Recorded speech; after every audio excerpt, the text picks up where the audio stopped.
Aujourd'hui, elle se glisse jusqu'au plus intime de nous-mêmes. L'intelligence artificielle reproduit nos pensées. Elle pénètre au cœur de nos cellules pour décrypter notre code génétique. Pas un domaine qui lui échappe. Elle apprend déjà à conduire nos voitures. Elle pilote des robots qui travaillent plus dur que nous.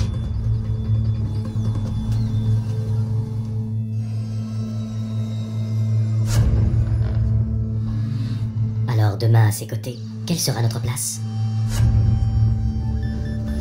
Depuis 10 ans, nous glissons chaque jour dans nos poches un ami indispensable, qui est aussi un formidable mouchard. Nos smartphones sont dopés à l'intelligence artificielle, pour mieux nous servir et nous espionner. Nos mouvements sont enregistrés au mètre près par les antennes relais des opérateurs, et certaines applications nous géolocalisent toutes les 60 secondes. Des caméras de surveillance scrutent nos déplacements.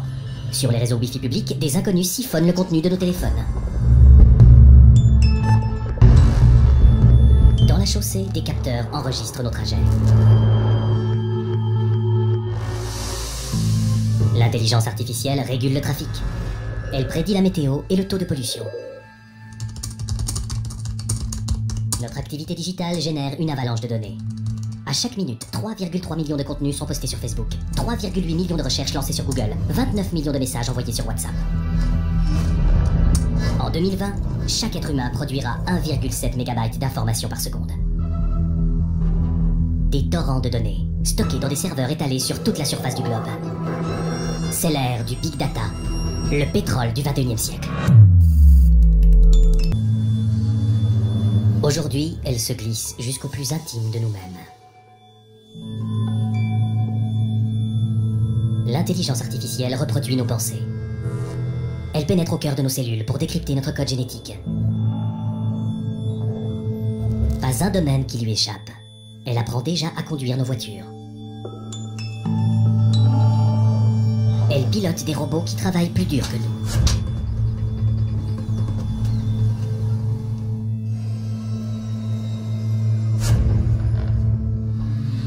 Alors demain à ses côtés, quelle sera notre place? Depuis 10 ans, nous glissons chaque jour dans nos poches un ami indispensable, qui est aussi un formidable mouchard. Nos smartphones sont dopés à l'intelligence artificielle, pour mieux nous servir et nous espionner. Nos mouvements sont enregistrés au mètre près par les antennes relais des opérateurs, et certaines applications nous géolocalisent toutes les 60 secondes. Des caméras de surveillance scrutent nos déplacements. Sur les réseaux Wi-Fi publics, des inconnus siphonnent le contenu de nos téléphones. Dans la chaussée, des capteurs enregistrent nos trajets. L'intelligence artificielle régule le trafic. Elle prédit la météo et le taux de pollution. Notre activité digitale génère une avalanche de données.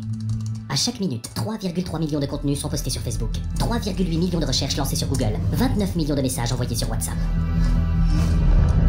En 2020, chaque être humain produira 1,7 MB d'informations par seconde. Des torrents de données, stockés dans des serveurs étalés sur toute la surface du globe. C'est l'ère du Big Data, le pétrole du 21e siècle.